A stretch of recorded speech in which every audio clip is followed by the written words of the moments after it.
Hey everyone, welcome back to my channel. कैसे हो आप सब लोग? आई होप आप सब अच्छे होंगे एंड मैं भी बहुत अच्छी हूँ। आज मैं आपके लिए लेके आई हूँ खतरनाक हॉरर स्टोरी, जिसको आप सुन के बताना वो स्टोरी आपको कैसी लगी गाइज। तो बिना टाइम वेस्ट किए हम स्टोरी स्टार्ट करते हैं। एक लड़की थी जिसका नाम था रिया। रात के ठीक 11:11 पे रिया के फोन पे एक अनजान नंबर से मैसेज आया। उस मैसेज में सिर्फ इतना भेजा गया कि आज खिड़की मत खोलना। रिया ने वो मैसेज देख के फोन साइड में रख दिया। उसे लगा कि उसके साथ कोई उसका दोस्त मजाक कर रहा है, लेकिन थोड़ी देर बाद फोन वापस वाइब्रेट हुआ और एक और नया मैसेज आया, मैं मजाक नहीं कर रहा। रिया थोड़ी देर तक उस स्क्रीन को देखती रहती है एंड सोचती रहती है। फिर वह रिप्लाई करती है, तुम हो कौन? कुछ सेकंड तक कोई जवाब नहीं आया। फिर स्क्रीन पर 3 डॉट्स दिखाई दिए, टाइपिंग। फिर मैसेज आया, तुम जो तुम्हें बचाने की कोशिश कर रहा है। रिया को अब थोड़ा डर लगने लगा। उसने कमरे की खिड़की की तरफ देखा। खिड़की बंद थी, बाहर अंधेरा था। रिया ने खुद को समझाया कोई बेवकूफ बना रहा है। वह बिस्तर पर बैठ गई। तभी टक टक टक खिड़की के शीशे पर हल्की सी आवाज आई। रिया की सांस रुक गई। उसने धीरे से खिड़की की तरफ देखा। पर्दे हिल रहे थे। उसने फोन उठाया। उसी अनजान नंबर से नया मैसेज आया था, मैंने कहा था ना खिड़की मत खोलना। रिया के हाथ कांपने। रिया ने रिप्लाई किया, तुम्हें कैसे पता कि आवाज खिड़की से आई? जवाब तुरंत आया, क्योंकि मैं देख रहा हूँ। रिया ने कमरे के चारों तरफ देखा। कमरा खाली था। उसने डरते हुए पूछा, कहाँ से?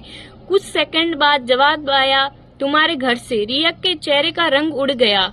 वह तुरंत कमरे से बाहर निकल, लेकिन जैसे ही उसने दरवाजे का हैंडल पकड़ा, फोन फिर वाइब्रेट हुआ। दरवाजा मत खोलना। रिया वहीं रुक गई। उसने पूछा, क्यों? जवाब आया, क्योंकि बाहर कोई खड़ा है। रिया का दिल तेजी से धड़कने लगा। उसने दरवाजे के नीचे वाली छोटी सी जगह की तरफ देखा। वहाँ सच में किसी के पैरों की परछाई दिखाई दे रही थी। रिया वहाँ से तुरंत पीछे हट गई। उसने अपने कमरे की लाइट बंद कर दी और बिस्तर के पास बैठ गई। बाहर बिल्कुल सन्नाटा था। फिर ठक ठक ठक आवाज आई। दरवाजे पर दस्तक हुई। रिया ने आवाज नहीं की। कुछ सेकंड बाद उसकी माँ की आवाज आई, रिया दरवाजा खोलो। रिया को थोड़ी राहत मिली। वह दरवाजा खोलने ही वाली थी कि फोन फिर वाइब्रेट हुआ। वापस मैसेज आया कि ये तुम्हारी माँ नहीं है। रिया के हाथ से फोन लगभग गिर गया। उसने दरवाजे की तरफ देखा। बाहर से फिर आवाज आई, रिया जल्दी दरवाजा खोलो। लेकिन इस बार आवाज बहुत धीरे थी। रिया ने अपनी असली माँ को फोन किया। दूसरी तरफ से माँ ने तुरंत फोन उठाया। रिया, क्या हुआ?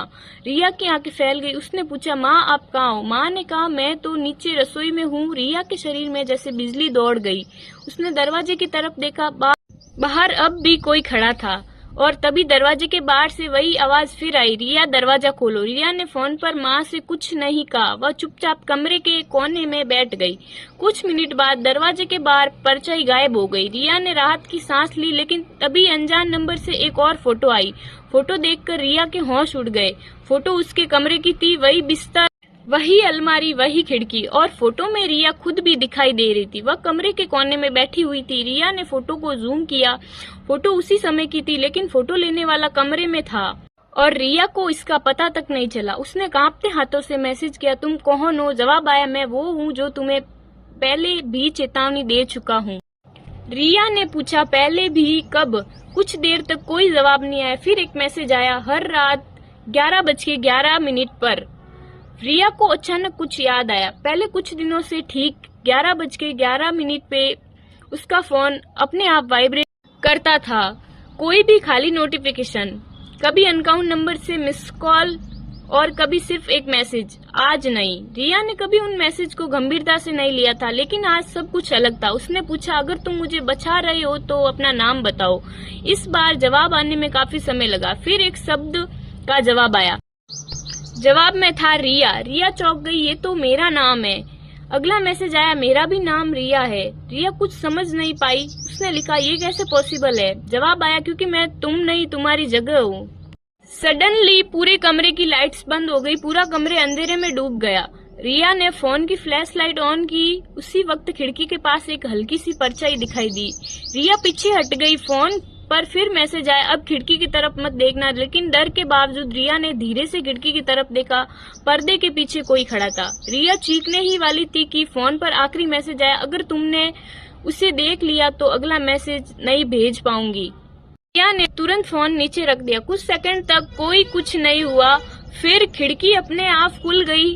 ठंडी हवा कमरे में आई, पर्दे जोर से हिलने लगे। रिया ने आंखें बंद कर ली और तभी उसके फोन की स्क्रीन पर अपने आप जल उठी।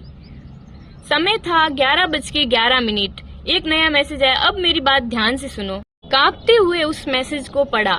आज रात को कुछ हुआ, वो पहली बार नहीं हुआ। फिर दूसरा मैसेज, ये हर साल होता है। तीसरा मैसेज, और हर बार 11:11 पर। रिया की आंखों में आंसू आ गए। उसने पूछा, किसके साथ? जवाब आया, तुम्हारे साथ। रिया कुछ समझ नहीं पा रही थी। तभी नीचे से उसकी माँ की आवाज आई। रिया। इस बार आवाज सच में उसकी माँ की थी। रिया तुरंत कमरे से बाहर भागी। माँ ने उसे गले लगा लिया। रिया रोते हुए बोली, माँ मेरे फोन पर कोई मुझे मैसेज भेज रहा है। माँ ने फोन लिया, लेकिन स्क्रीन देखते ही माँ का चेहरा बदल गया। रिया ने पूछा, क्या हुआ? माँ कुछ नहीं बोली, बस फोन वापस करके कमरे से बाहर चली गई। रिया उनके पीछे गई। माँ बताइए ना, बताइए ना। माँ ने आखिरकार कहा, ये नंबर मैंने पहले भी देखा है। रिया चौंक गई। कहाँ? माँ ने धीरे से कहा, तुम्हारे पापा के फोन में। रिया कुछ बोल नहीं पाई। माँ ने बताया कि कई साल पहले ठीक 11:11 पर उसके पापा को भी इसी तरह मैसेज आते थे। पहले मैसेज था, खिड़की मत खोलना। उस रात के बाद उनके साथ कुछ ऐसा हुआ जिसके बारे में घर में कभी बात नहीं की गई। रिया ने पूछा, फिर पापा ने नंबर किसका बताया था? माँ ने सिर हिलाया, किसी का नहीं, क्योंकि नंबर हर बार बदल जाता था। रिया ने अपना फोन देखा। अनकाउंट नंबर की चैट अचानक गायब हो चुकी थी। सारे मैसेज, सारी फोटोज, सब कुछ जैसे कभी हुआ ही नहीं। सारे मैसेज डिलीट हो गए। रिया ने सोचा शायद सब खत्म हो गया, लेकिन तभी उसके फोन पर एक नया नोटिफिकेशन आया। 11:12 पर एक वॉइस मैसेज। रिया ने उसे रिप्लाई किया। कुछ सेकंड तक सिर्फ खामोश थी।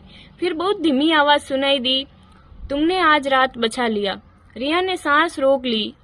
आवाज आगे बोली, लेकिन कल 11:11 पर वॉइस मैसेज वहीं खत्म हो गया। रिया ने घबराकर स्क्रीन देखी।